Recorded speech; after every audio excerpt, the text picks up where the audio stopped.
Definitivo Olvera, a quien saludamos, nuestro coordinador del noticiario. Los viernes, como ya tiene poca chamba, le da tiempo de preparar algo sabroso, algo noticioso, etcétera, que vale la pena comentar, pero pues, es que ahorita lo que valdría la pena comentar es la película esta que está causando sensación. La Odisea. De Christopher Nolan, ¿no? La Odisea, la versión de Christopher Nolan, ¿no? El poema épico de Homero. En esta versión de Christopher Nolan que dura prácticamente 3 horas, como todas las películas de Nolan, y que tiene una característica, que ha sido la primera película filmada en un formato espectacular, el formato de IMAX de 70 milímetros, que te da una calidad impresionante. No había herramientas suficientes para hacer una película de este tamaño, y él ayudó a crear las cámaras y los equipos para poder hacerlo. Y bueno, tiene un elenco espectacular con Matt Damon, ¿no? Encabezado por Matt Damon, por varios otros actores. Y pues es la historia clásica, ¿no? Una de las clásicas historias de la literatura griega, ¿no? Los mitos griegos, que inicia, o sea, la historia de Odiseo, o de Ulises, como prefieran llamarle, inicia después de la guerra de Troya, y es el viaje de regreso a Ítaca para encontrarse pues con su amada Penélope, ¿no? La que tejía y destejía para entretener a los pretendientes, ¿no? Sí. Bueno, pues Alejandra Rea nos preparó una pieza especial justamente sobre la elaboración de la Odisea.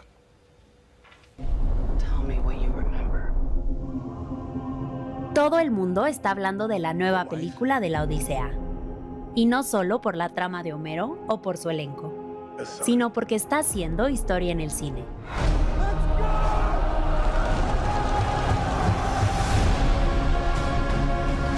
Esta adaptación está escrita, dirigida y producida por Christopher Nolan y es protagonizada por Matt Damon, acompañado por un reparto que incluye a Tom Holland, Anne Hathaway y Robert Pattinson. Tiene una duración de 2 horas con 53 minutos. La cinta se filmó íntegramente con cámaras IMAX de 70 milímetros, algo inédito en una producción comercial.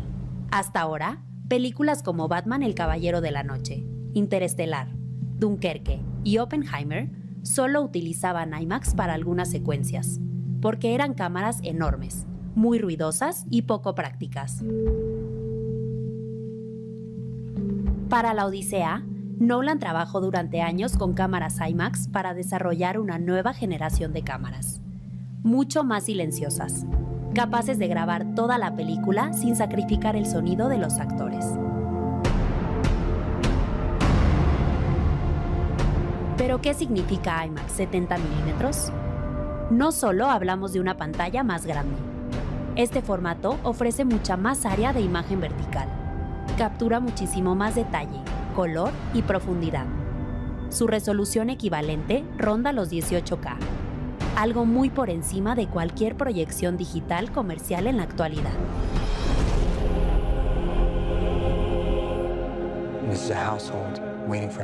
La experiencia varía según el cine y el tipo de sala.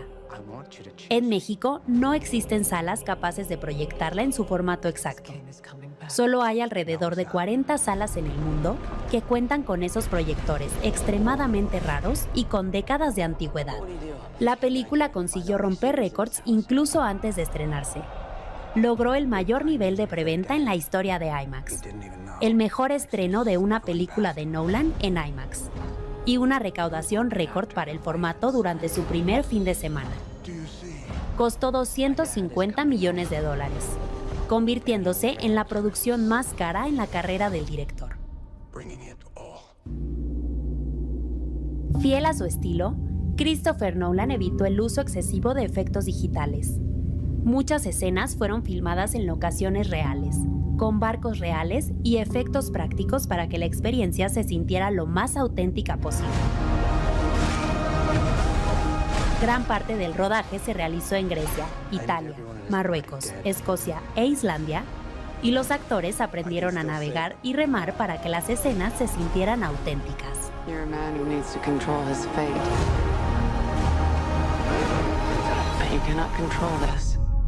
Así que cuando escuches que la Odisea está rompiendo récords, no es únicamente por ser una adaptación de un clásico de hace casi 3000 años. También está marcando un antes y un después en la tecnología cinematográfica.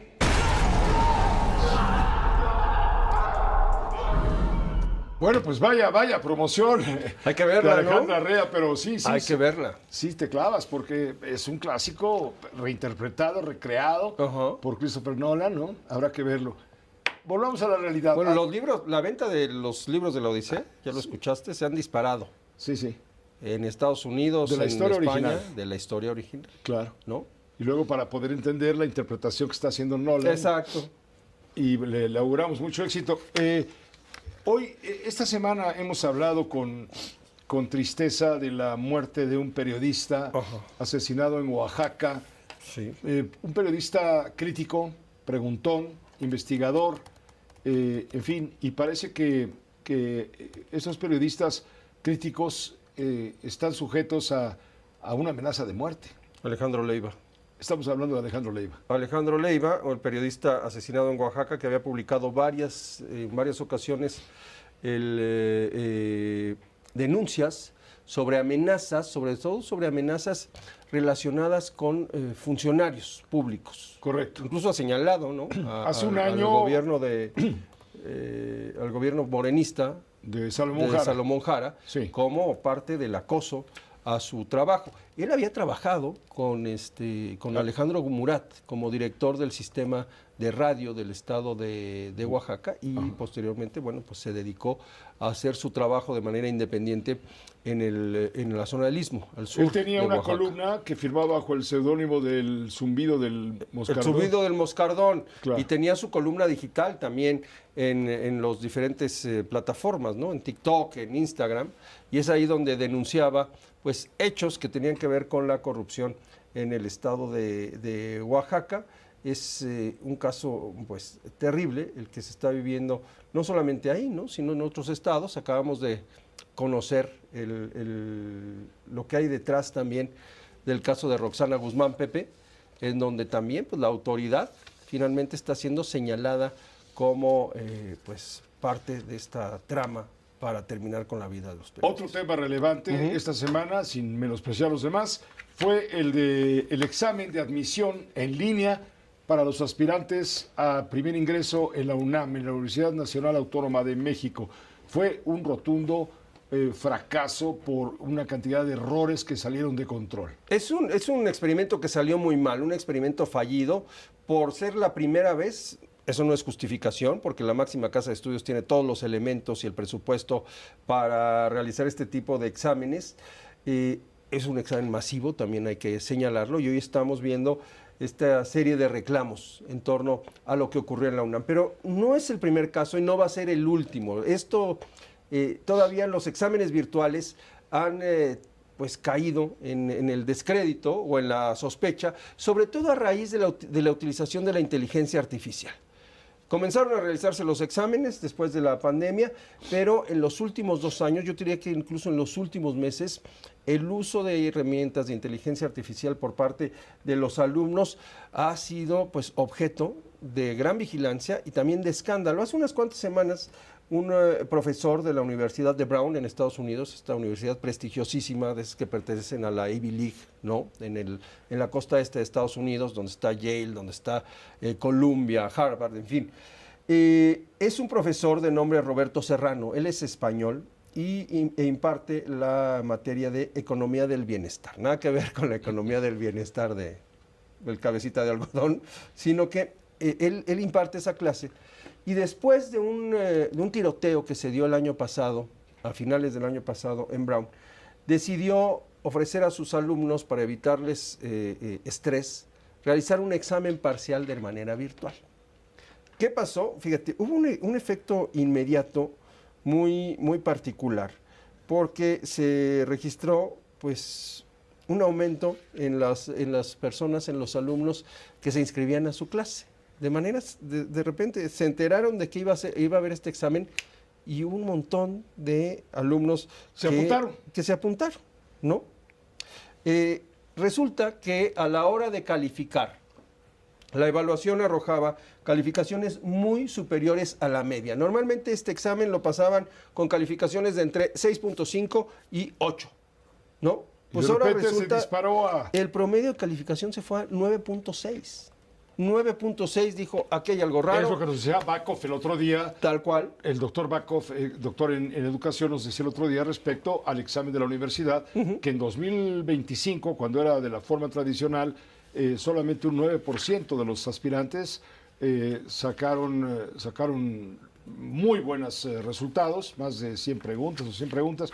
En cambio, este año se disparó a 29%. Y dice, o una de dos, o el examen estaba muy fácil, o los alumnos son muy inteligentes, o hubo trampa. O hubo trampa, ¿no? Y efectivamente, en este caso hubo trampa. El profesor pasó los exámenes a través de una herramienta creada por la empresa de ChatGPT y le dio, y el resultado fue que sí había anomalías.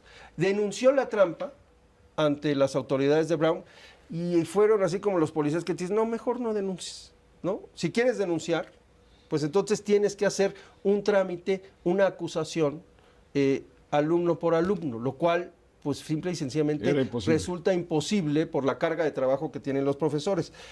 Cuando esto ocurrió, dijo, el examen final va por la vía tradicional. 18 alumnos de un total de 86. Fíjate, primero eran 30, luego eran 86 los alumnos. 18 alumnos del total desertaron. 9 de plano no se presentaron.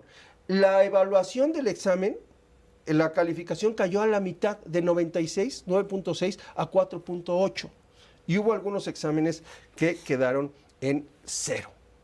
La mayoría de los estudiantes reprobaron. Y esto plantea, Pepe, un debate muy serio en torno a cómo se está utilizando la inteligencia artificial, a la presión de las universidades de todo tipo para tratar de maquillar las cifras o las trampas. Hay un tema, una discusión en Harvard, por ejemplo, en donde pues, se ha planteado, es que cada vez es más fácil pasar y con las herramientas de inteligencia artificial, pues todavía es más sencillo pasar las materias. Entonces, las autoridades dudan mucho en elevar los niveles de exigencia, porque eso representaría tener una gran cantidad de reprobados y eso da una mala imagen hacia el exterior, lo cual representa menos matrícula y menos aportaciones también de los donantes. El otro lado, ya para acabar, no extenderme mucho, es otro caso que publicó en el diario El País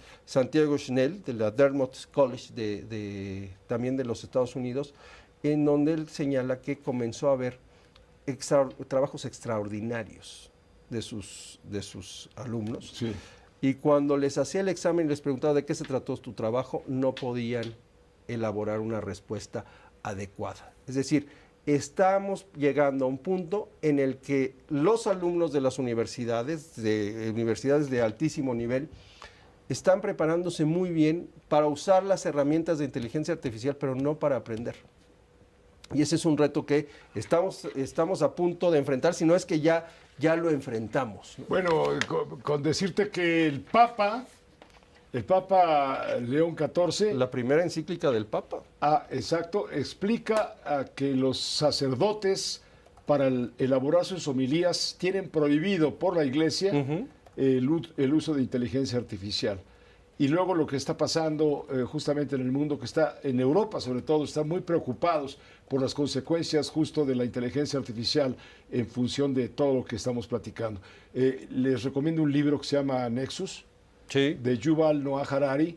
Es un libro espléndido, claro, tiene mucho de fantasía, pero donde de alguna manera las computadoras llega un momento en que se ponen de acuerdo y libran una batalla y reinventan al mundo, y no es exagerado, pero allá vamos. Hay varias teorías que dicen que en menos de 5 años la gran mayoría de los empleos va a desaparecer. Ojalá te equivoques y seguramente la lengua sí. se te haga chicharrón. Seguramente sí. Nos vamos una